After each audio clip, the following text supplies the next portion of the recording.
So sesibingelele bazalwane, sisaqhubeka isifundiso sethu sibili Christ New Ministers International inceka uNkulunkulu esindisiwe. Siyaqhubeka isifundo sethu sikhuluma iqalekiso zesizukulwana generational curses. Njengamanje sikhuluma sikuJoshua chapter 9 uvesi 14. Sikhuluma ngabantu baka-Israyeli nesivumelwano abasenza nabantu baseGibheyoni. So iqala le ndaba iqala from the previous video, so iyaqhubeka lana. uJoshua wabathembisa ukuthi wabathembisa ukuthula. So bagcina besenzile isivumelwano, azange babuze Jehova, benza imistake. uJoshua nenhlangano yama-elders benza iphutha elikhulu, benza isivumelwano nabantu baseGibheyoni, isivumelwano sokuthula. Wenza isivumelwano nabo ukuba baphile, so sivana ukuthi bazophila. So isivumelwano sokuthula nokuthi bazophila basenza nabo ngoba abantu baseGibheyoni benze ubuqili, the Gibeonites enze ubuqili, baqamba ukuthi abona abantu baseKhanani.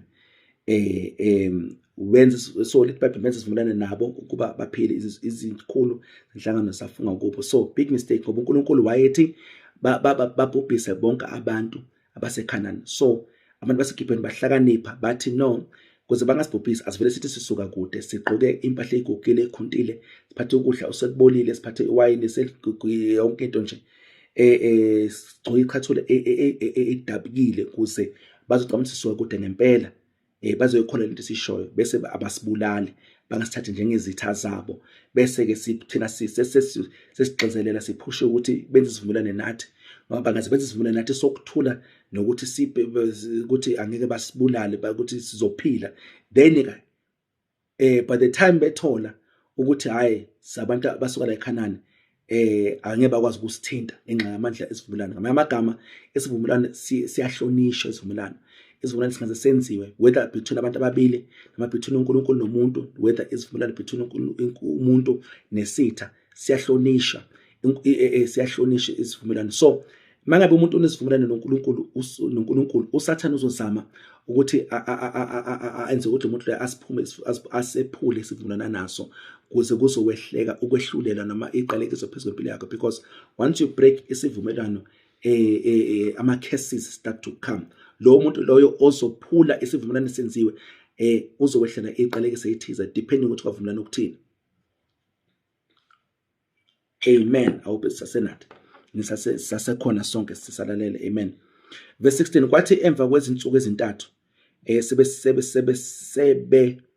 sebesenzile isivumelwano nabo. So abantu baka-Israyeli sebesenzile isivumelwano namaGibheyoni, bezwa ukuthi bangabakhelwane babo nokuthi bahlala phakathi kwabo. So bezwa kwafika endlebeni zabo ukuthi hayi bo, labantu enenza isivumelwano nabo abantu baseKhanani, labo abantu izakhamuzi zaseKhanani. Amen. Verse 17, abantwana bakwa-Israyeli bese besuka bafika emzini yabo ngosuku lwesithathu. Imizi yabo yayiGibheyoni, neKefira, neBerothi, neKiriyathi, neJaharimi. Verse 18, abantwana bakwa-Israyeli ababachithanga, abasakwazi ukubachitha. Benza isivumelwano sokuthula, wabathembisa ukuthula, wabathembisa ukuphila, benza isivumelwano sokuthi bazophila. So abasakwazi ukubachitha, bakwazi ukubabulala.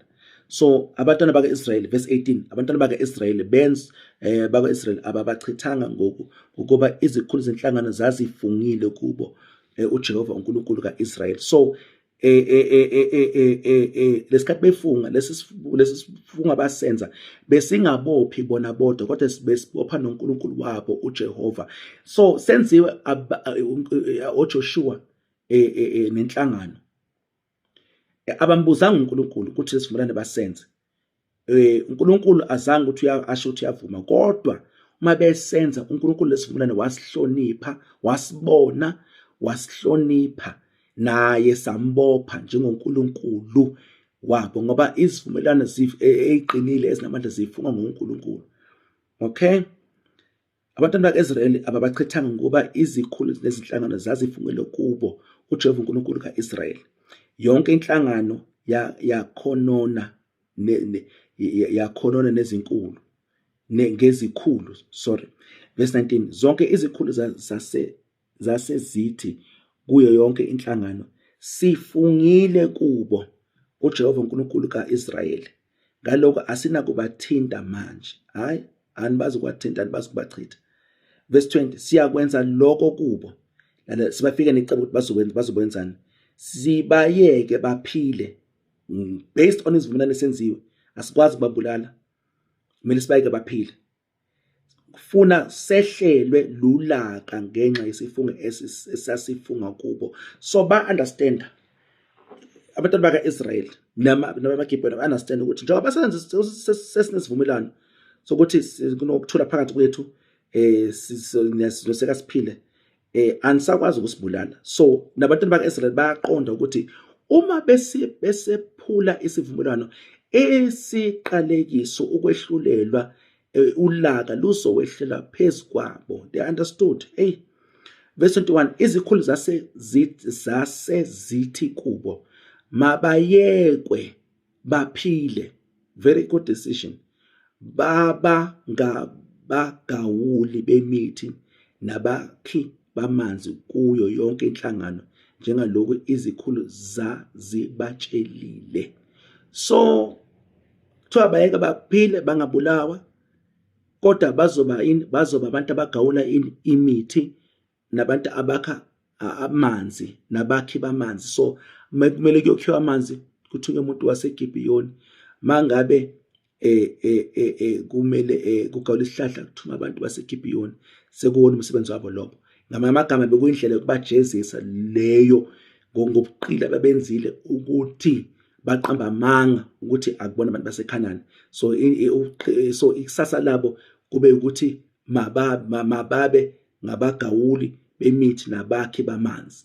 In fact, leso bekusona amagama akhulunywa phezu kwabo lawo ukuthi bazoba kanjalo. So wonke umuntu waseGibhiyoni ozozalwa emva kwalento lena, ikusasa lakhe liphelele ekutheni ungumuntu ogawula imithi noma umuntu okha amanzi, umsebenzi wakhe lowo.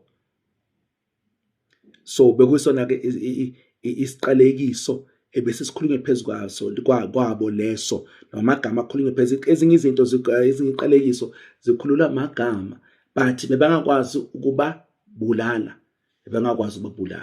because bese senza izivumelwano, lezo zivumelwano leso simile. Verse 22, uJoshua wababiza wakhuluma kubo wathi, nisikhohliseleni ngokuthi sikude kakhulu nani lokhu nakhile phakathi kwethu na. Ngalokho seniqalekisiwe, ngishilo nasi siqalekiso, akuyi kunqamuka ukuvela kini isigqila.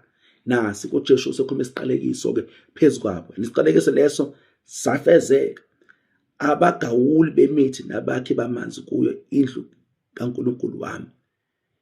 Ngalokho, angiphinde verse 23, ngalokho seniqalekisiwe. Sithini isiqalekiso? Phakathi kwenu, nina nabagawuli bemithi nabakhi bamanzi. Isiqalekiso sikhulunywe phezu kwabo leso. Okay, baphendula, verse 24, baphendula uJoshua bathi, ngokuba izinceku zakho zatshelwa ngokutshelwa ukuthi uJehova uNkulunkulu wakho wayala inceku yakhe uMose ukuba aninike izwe lonke, achithe bonke abakhileyo ezweni phambi kwenu. Ngalokho sesesaba kakhulu ngokuphila kwethu ngenxa yenu, sakwenza lokho. So bachaza ukuthi isizathu esenze ukuthi sisenze ubuqili, sinikhohlise ukuthi sivela kude, besaba ukufa, besaba ukubulawa thina. Ingakho sathi sivela kude kuze ningasibulali, sathi akasizivulane nanike. So the fact that isivumelwano senziwe ngobuqili akusho ukuthi asimile, angeke ukuthi hayi bengingazi waqamba amanga. No, uma sesenze isivumelwano senziwe simile. Umthetho kamoya ke le sengivezela umthetho kamoya ukuthi sebenza kanjani. Isivumelwano uma sesenziwe, awazi ukuthi bengingazi, awazi ukuthi hayi bengihlala, awazi ukuthi no bekwenziwe ubuqili bengikhohlisile. No, akusasebenzi lokho. Isivumelwano senziwe, singaze senziwe simile. Okay, but-ke siyabonga ukuthi-ke kunoJesu okwazi ukuhlenga kusiqalekiso. So enye into ekholela kuyivumelwano neziqalekiso, igazi likaJesu. So siyabonga, hayi igazi lembuzi, alikwazi lembuzi. verse 25, bheka manje sesisesandleni sakho okuhle nokulungile emehlweni akho ukuba ukwenze kithi kwenze. Ngamathe okuhle ukuba okuhle ufuna ukwenza wenza lento ofuna ukuyenza ngamanye amagama, but bayazi ukuthi angibabulawa nxazimulwana. Verse 26, wayesenze njalo kubo wabophula esandleni sabantwana baka-Israyeli baze bangababulali. So bangakwazi ukubabulala, zange bababulale. Verse 27, uJoshua wabenza ngalo lo suku abagawuli bemithi nabakhi bamanzi kuyo inhlangano nakulo i-altari likaJehova kuze kube namuhla endaweni abeyakuyikhetha. So ngamanye amagama isizwe saseGibhiyoni kwagcina kwabantu bagcina bafana njengabantu baka-Israyeli bekade sebehlala nabo njengey'gqila zabo njengey'gqila zabo. So injalo ke indaba-ke awuphi si-understandile. So njengoba si-understandile ukuthi manje-ke abantu baka-Israyeli abakwazi ukubulala abantu baseGibhiyoni. Uma bakwenzeka bebabulala bangasasigcini isivumelwano sabo, bazowehlela ulaka njengoba beshilo la, bazohlela ulaka, bazohlela ukwehlulela, bezohlela iziqalekiso. Now ngoba sesaqonda ke lokho, asihambe ke siye kuSamueli wesibili chapter 21 verse 1. Now leli verse ke esisifike kulo lizowenza umqondo ozothi okay, laba verse la uthi wafunda uvela undlule kulo nje ungalinaki. Kanti uma understanda umongo, understanda lento esibiza ngecontext, umlando weverse ukuthi le verse leli lisukaphi, then ke uyakuthola ukukhanya ke lapho ke, uyathola ukusizakala. Verse 1, kwaba khona indlala ezinsukwini zikaDavide. Now mind you, bamba lo, uDavide, isikhathi between uDavide noJoshua it's about more mhlambe 200 more than ngaphezu kwa 200 years, mhlambe ngathi 2 to 400 years. Isikhathi la uJoshua ephila khona nesikhathi uDavide ephila ngaso, it's about 200 to 400 years. Mangikhumbula kahle ngabele ngicheck ukuthi ukuthi iminyaka emingaki, because lokho kuzosisiza ukuthi si understand mhlambe angihlolisise ngokukhulu ukushesha. Amen. So it's about 400 years, 360 to 400 years. So bengiqinisile, so yeah, 400 years. Okay, so ngizama ukuthini, ezivumelane uJoshua senza namaGibhiyoni senziwa umnyaka o400 before ebakhona uDavide. Kodwa lalela-ke, so lalela indaba. Kwaba khona indlala ezinsukwini zikaDavide iminyaka emithathu ngokulandelana. uDavide wafuna ubuso bukaJehova. Amen. Wenza kahle wabuza kuJehova. uJehova wathi kungenxa kaSawule nangenxa yendlu yakhe yegazi ngokuba wabulala abaseGibhiyoni. Hey, nayi indaba. uSawuli ubulale amaGibhiyoni okwenziwa isivumelwano nawo ukuthi akasoze abulawe abantu baka-Israyeli. Isivumelwano azange senziwe uSawuli, isivumelwano azange senziwe uDavide, isivumelwano senziwa uJoshua ne-leadership, abantu bonke sebendlulile emhlabeni. Kodwa isivumelwano sisamile, sisakhuluma, uNkulunkulu sasihlonipha. Yo yey Thixo yey. uJehova wathi kungenxa kaSawuli nangenxa yendlu yakhe yegazi ngokuba wabulala abaseGibhiyoni. So wababulala, wathi mababulala kwehleka ini, izulu lavaleka. Mabathi kunendlala usho izulu livalekile, alini kwaba nendlala, isiqalekiso sendlala. Nalo lulaka ke lele bakhuluma ngayo ukuthi masingahloniphi izivumelwano sibabulala manje. nalulaka ke yilo kulaka loluke. So ngizama ukuvezela ukuthi umthetho kamoya isebenza kanjani, ivumelwano masikhuluma ngesivumelwano ukuthi sikhuluma ngento enjani. So yingakho nawe ekhaya ngoba kwenza ugogo isivumelwano senza ugogo kodwa nawe sisakuthinta sisanomthelela phezulu impilo yakho, sinamagunya namalungelo phezulu impilo yakho. Uma wena ungasihloniphi uyashayeka. Le moya ihlukumeza ngenxa yokuthi isivumelwano simile, siyakhuluma, siyayigunyaza imoya. Le mimoya ikulala, ikuhlukumeza, ikugulisa, ikuthusa ngoba kwenziwe isivumelwano. Njengoba kwenziwa la izivumelwano amaGibhiyoni, ngoba khona abantu abasiphulayo isivumelwano. Kunjalo ke. So bazalwane, serious lesikhuluma ngayo. Nayi eBhayibhelini nayibona. Amen. Isivumelwano singenzanga wena singakuthinta nawo. Masenziwe isizwe saka-Israyeli. Senziwe isizwe saka-Israyeli ngesikhathi sikaJoshua, but sisanomthelela namandla phezulu kwesizwe saka-Israyeli ngesikhathi soDavide noSawule. So umthetho kamoya, these are spiritual laws, spiritual principles that you cannot violate. Hey, awazi ukwenza ngathi. Yingakho imimoya iyayihlonipha isivumelwano. uNkulunkulu uyasihlonipha isivumelwano. Nangu uNkulunkulu uyasihlonipha isivumelwano, wahlonipha indlala.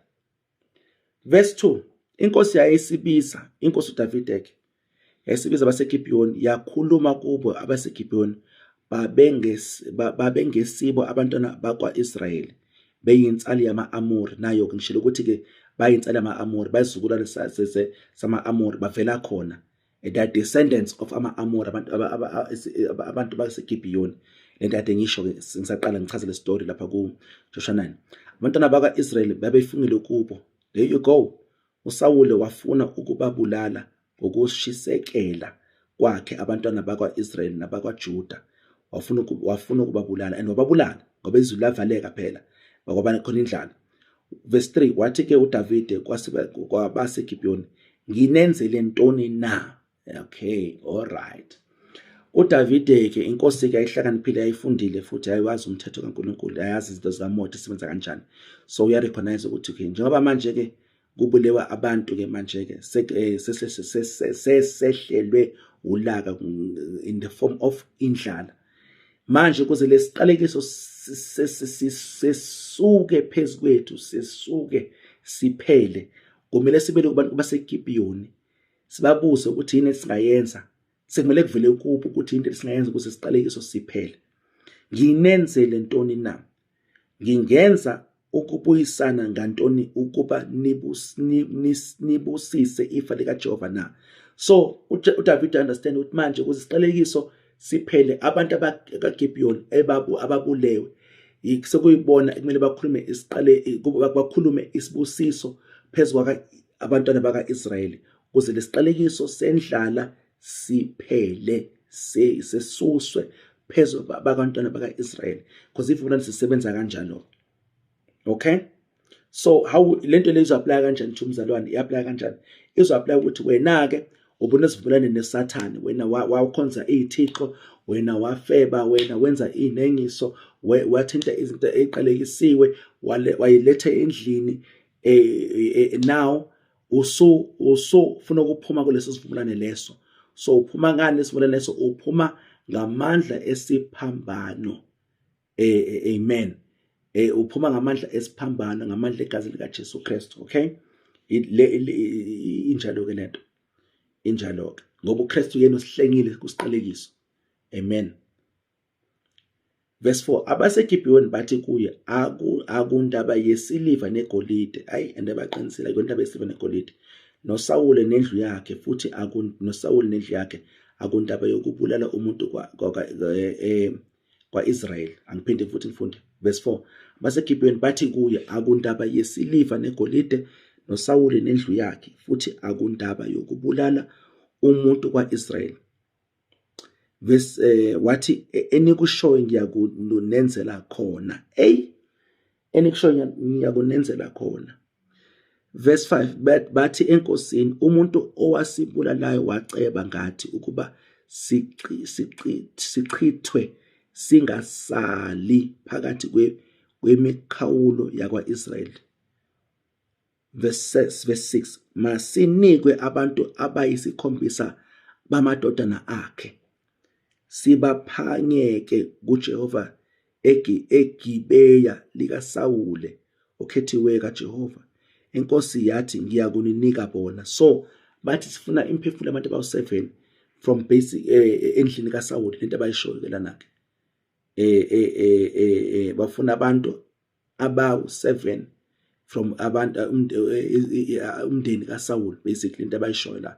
Bathi enkosini umuntu owasibulalayo waceba ngathi ukuba sichithiwe singasali phakathi kwemikhawulo yakwa-Israyeli.